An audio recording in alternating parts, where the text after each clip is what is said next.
same way. Okay. Now, here's where I had 700 head on an acre. There's a bird, okay? Well, just back up. Now, can you see the plants are right off right there? See, there's right off, they're square on the end. It's a poor picture, but can we turn that light out or not? I don't know if you can help or not. But anyway, in the next picture, there's the eggs after the 700 head were in there. The cattle walk around those. If they're right where the gate is, they will run over them because they run in. But if they're down a little ways, they don't bother their nest. Okay? Now this will happen to you, and this is the reason why the experts aren't going to tell you whether this will work or not, because they'll set up a project and they want the same thing year after year. So if they set it up so it fails, they'll do it for 5 years to prove it. Where a farmer, it doesn't work the first year, you'll change what you're doing. But this here, paddock, when we used to farm it, it always had water on it. It's on top of the hill, and it's a slough.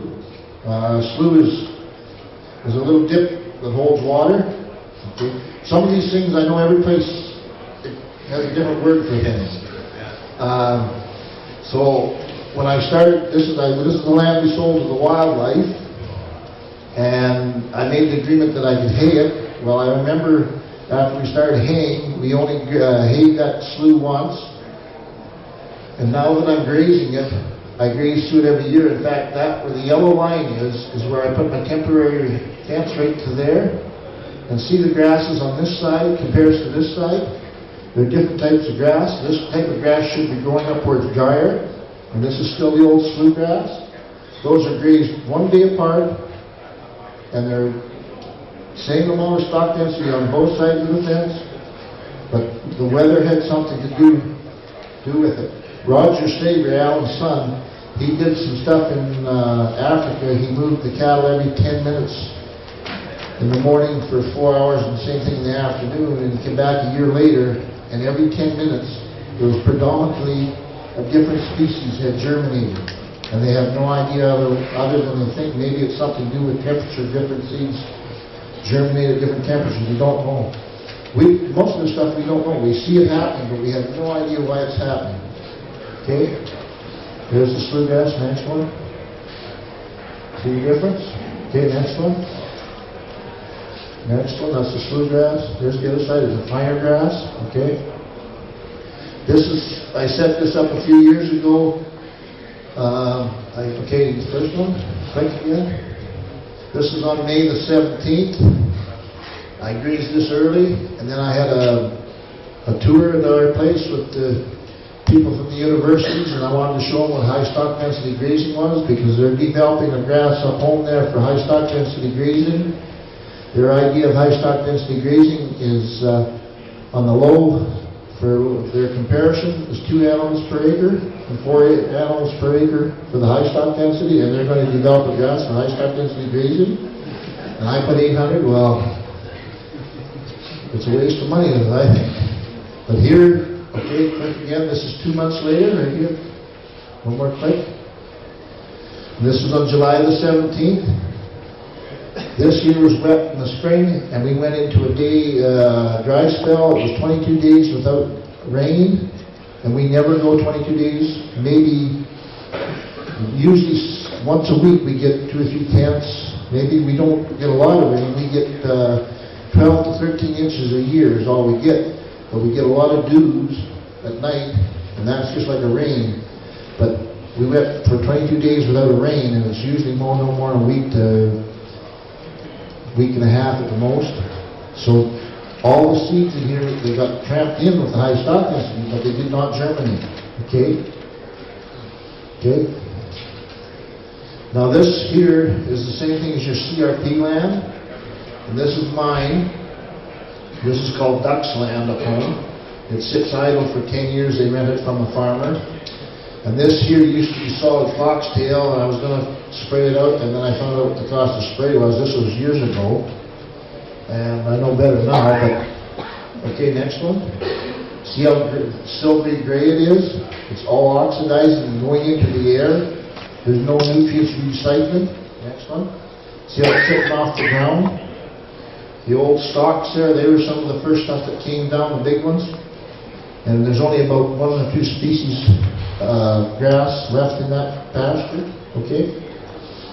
Now, see how dark my soil is here compared to that? They did a test from only 1 year.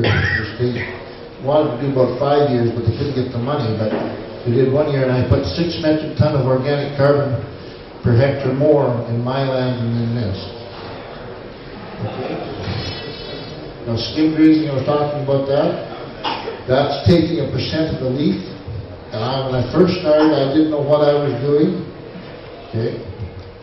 So here's what I did. I took I took 40% over here of the leaf, not the stem, it's of the leaf. Okay,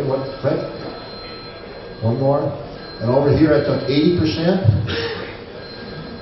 I didn't know what I was doing, but I can really screw up on some of this stuff, because when I do all these little experiments, I only do an acre or 2, and I can really screw up, and it doesn't affect my bottom line. Where if I did a little screw up on the whole farm, it could cost me the farm.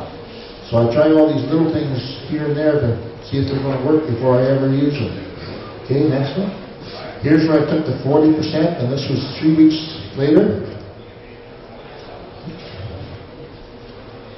And there's 3 weeks later where the 80% was. See how it died back to the ground? So if you do this and take it down to 80% in your highest growing period of your year, you really cut your production. So a rule of thumb is, when the grass is growing fast, you move fast and just skim the top. And then come back when it slows down, you take it down more. Okay? Any questions? Throw up your hand. Yeah. When you're doing the real high stock density, 1 million pound per acre stock densities, in order to in order to get the residue you want left, what kind of movement times are you having to move more than once a day? I move up to 8 times a day. I've got these bat latches, I'll show you later. They do it automatically for me. Nobody's going to do what I'm doing.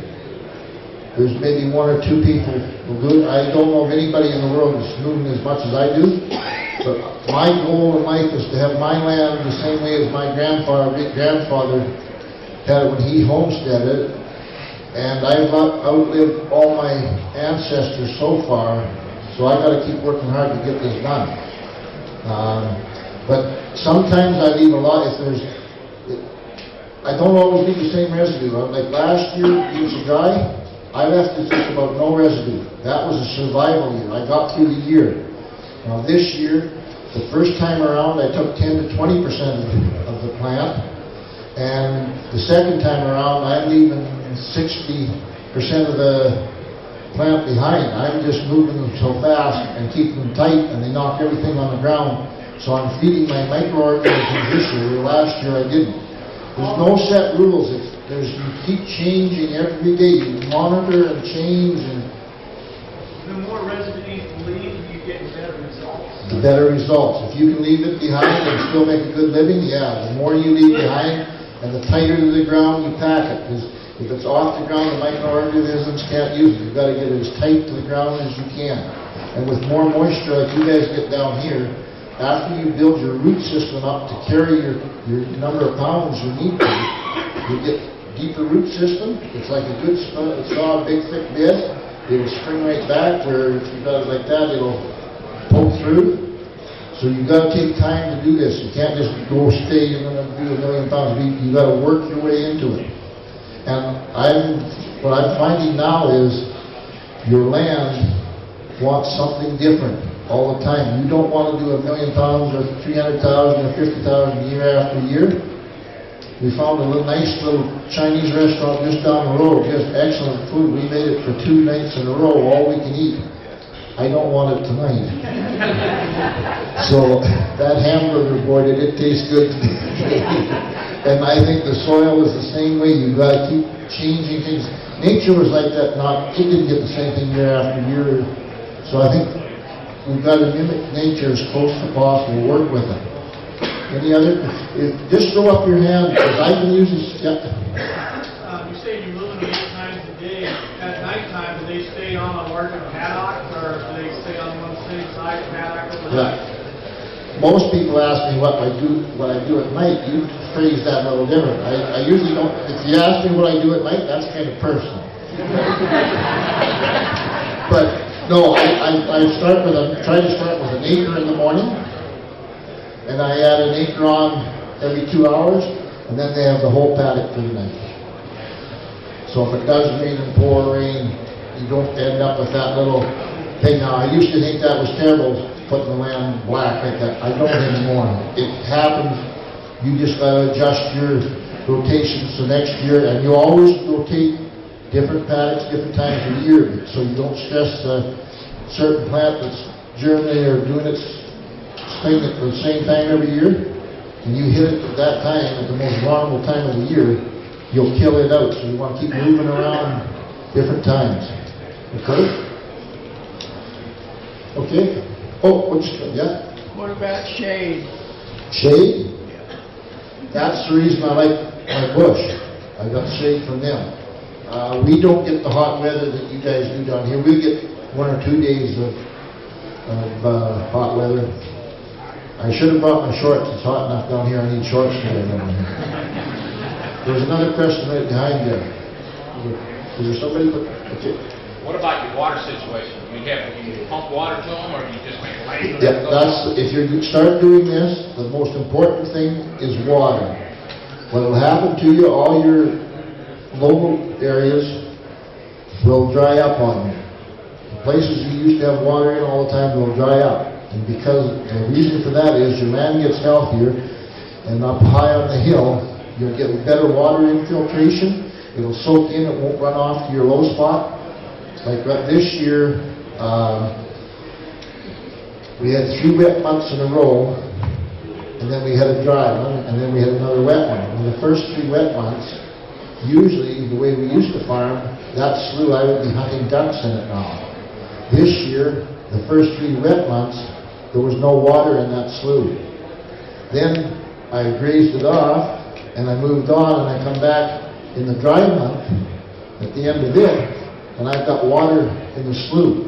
And what's happened is, the water is infiltrated on the hills up in the highland, it goes in, and it goes underneath and starts coming up, so my water table's coming up. Eventually there will be water there, but I've got to get a better water mineral cycle. Okay? So, I found this in North Dakota in one of their books after I'd done this experiment. And see where the root growth stopped? At 40%, you don't lose any root growth. Just keep clicking all the way through right to the bottom, and you'll just compare all the different root stoppages. Like 80% usage, it shuts the plant down, and at 90%, so at 80% leaf removed, it stops growth for 12 days. So if you take it down to 80% in the best growing time of the year, and you shut down for 12 days, you've lost a lot of production. And the same thing with 90, you go 18 days. Okay? Have any of you ever heard of bale grazing down here? Okay, 1 or 2. Okay, this is where you put bales out. There's different ways of doing it. And you don't haul the bales over. Okay, just keep clicking. Okay, this here, you see you got them in rows. Now this here, I used plastic twine, and I shouldn't have. I went to exhibition in the wintertime, and it was thawing out when I left. That's a show like your Denver. It's a stock show in the wintertime. And I came home, and it had rained, so I spent all winter pulling strings off these things. I say I haven't made a mistake since I started this. If you do something more than once and expect a different result, it doesn't work. So I've got a lot of learning experiences, and you can call them a learning experience if you only do them once. So I've got a lot of learning experience. So this was a learning experience. Now I use sisal twine or get the strings pulled before winter sets in. Okay? Here was another